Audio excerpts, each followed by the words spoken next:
Welcome to a video that is not going to be too easy for me, but luckily I'm not alone in this. Luckily I have Bozo with me. Bozo, hi. Thank you very much for being with us today. Yeah, thank you guys. Bozo made his way to the Nürburgring from Croatia in order to honor his close friend and our mutual friend, in fact, Nico, who passed away in a tragical accident on the track, on the Nürburgring, around 3 years ago.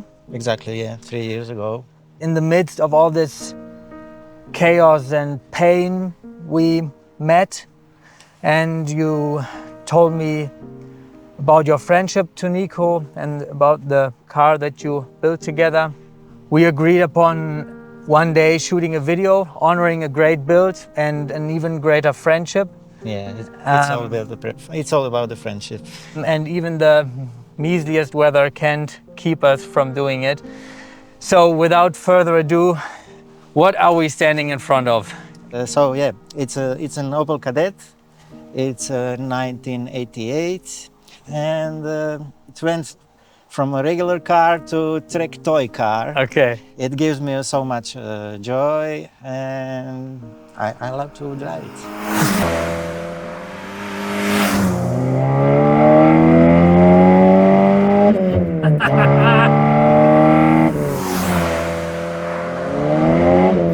Push.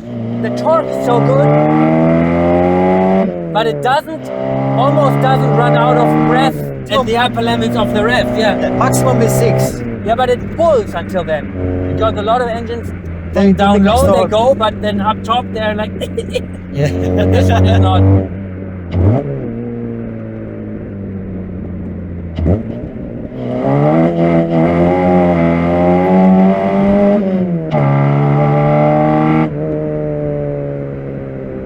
It runs smooth. That's Super so smooth. super When you feel. think about how much work you put into the engine, it drives like a stock car, more or less. It's so natural. Previously, this car was, I mentioned, it was 1.6, and then I have installed 2-liter engine with Nico. Yeah. And he was telling to me at least 3 times per year minimum, man, why are you making this car? Why do you want to make it fast? You chose the most stupidest platform on the world. You made a time machine out of a DeLorean, basically. Yeah, something like that, something like that. So 10 years ago, I found some infos that guys are making 2.2-liter stroker with a 16-valve head. Okay. Since I'm loving the 8-valve head and single overhead camshaft, I said, okay, I can do my version of 2.2-liter 8-valve engine. Now it's 2.2-liter 8-valve single camshaft. It's producing 140 horsepower with 185 Newton meters of torque. That's not too bad, actually. It's really nice. It really moves nice. I like it. It's not an easy job because for this Frankenstein, I have joined completely different block of a 16-valve Opel Sintra, and the head and the camshaft and the pistons are from Opel Kadett GSI. Okay. When I get it on the road, nothing really matters, nothing really hurts. Me and my machine. Yeah, for sure, man.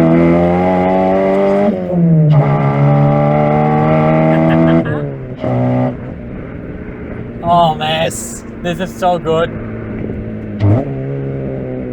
Reminds you of, I know it sounds a bit corny, but reminds you of karting. A bit. Okay, possible. Front-wheel drive karting, but karting nevertheless. You feel how light it is through every input and through every interaction with the car. Weighing 960 without us, man, it's a proper driving machine. I wanted to use headers that are going straight underneath the engine Yeah. to the middle of the car. All right. I have installed Opel Omega oil pan. Omega has a pan on this side. Ah, okay. Get it. So I could go much straighter. Yeah. It's a less of material, so Yeah. we can Save weight. save some weight. But when you install Opel Omega oil pan, then you have a problem with the oil pump. All right. All right. Oil One pump, oil thing leads pickup, to and another. yeah. So that's the issue regarding the headers. Then you cannot use the regular dipstick to measure the oil level. Yeah. Then you need to find the one from the latest model of Opel Astra that is using the dipstick Okay. on this side. So All right. everything becomes rotated for 180 degrees. Okay. This is the Lexmal inlet. Performance from Yeah. 80s. It gave some 5 horsepower in ideal moments. So I saw it has 70 millimeter Yeah. in diameter. Opel Kadett is using 60 millimeters. The throttle body. Throttle body Yeah. 60 millimeter. Okay, how can we use the 70 millimeter Yeah. of radius to give more air? And I have found this is Opel Senator throttle body, and it's 70 millimeter directly into the Lexmal. So how many Opels are in this engine up until now? It's 4 already, I think. Opel Kadett XE, the 16 valve version, it's 5. That's 5. This is Opel Astra timing belt Yeah. and And the wheel sprockets time- and yeah, yeah. wheels and everything, because I had to do it to make it work. All right. So that's 6. This one is from Opel Vectra The brake booster brake booster. Yeah. and the brake master cylinder. Yeah. Opel Vectra. 7. This is Astra G power steering motor. Okay. 8. 8. This is Opel 1.7 diesel The radiator. radiator. So that is, I lost track by now. Maybe 8, 7 or 8. And we can stop here. Yeah. So it's a lot going on. The only new age thing that we have is a power steering. That's it. But you still have a lot of steering feel, I think, Yeah. compared to new and electronic racks, especially. This feels so alive. You feel all the grip levels, and you feel when you lose grip on the inside tire.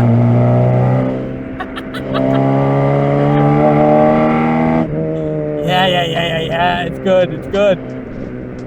So nice to drive it on roads like this. Yes.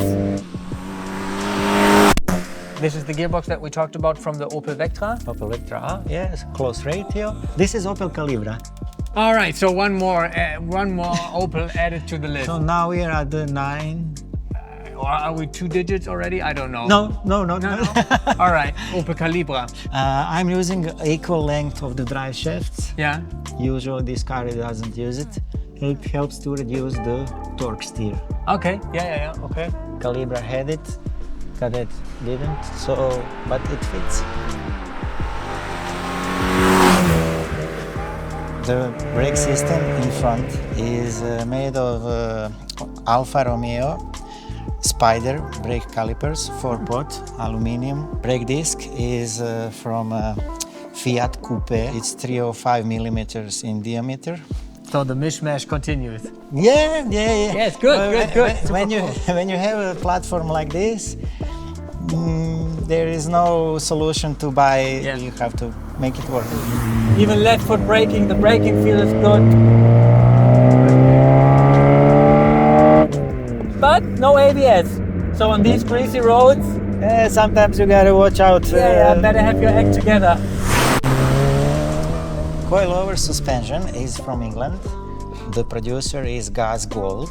Okay. You have the adjusting knob. A bump and rebound all in one go. All in one go, from super soft to super hard. Okay, all right. With this part, bump steer is reduced. This lever is quite lower than the OEM Okay. position. OEM is probably for 8 centimeters here. Okay. So when your car is lowered, all geometry in OEM suspension Out is of the in window. very bad, Yeah. in very bad position. Then the car starts to drive really bad, Yeah. not so good.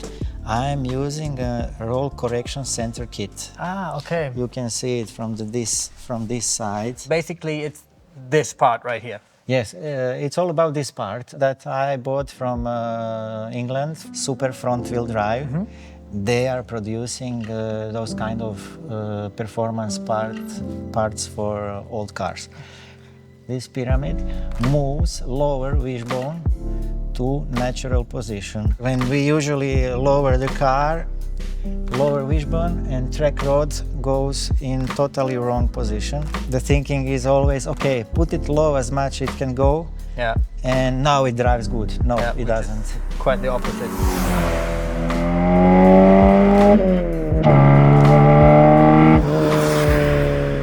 Rear axle is not from this car. Oh, all right. Again. Previously, it didn't have brake discs, and now this is complete rear beam from Vectra. It has brake discs.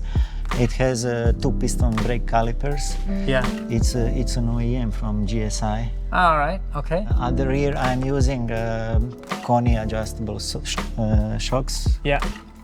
You see these brackets? Those were added Okay. by myself because, of course, when you drive on track, this part is under big stress. Yeah. I again saw it from the Gruppe A. They do this kind of upgrade Yeah. to rear beam, and now it's a bit stiffer and Yeah. you get more response from the shock.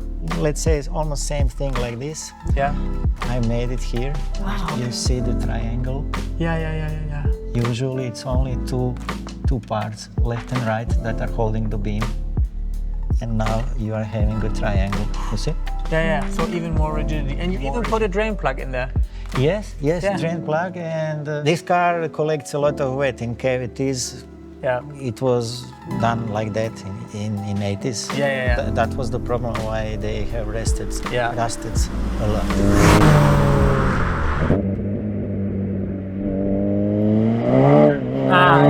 This is where you feel that you're missing the limited slip differential. Of course.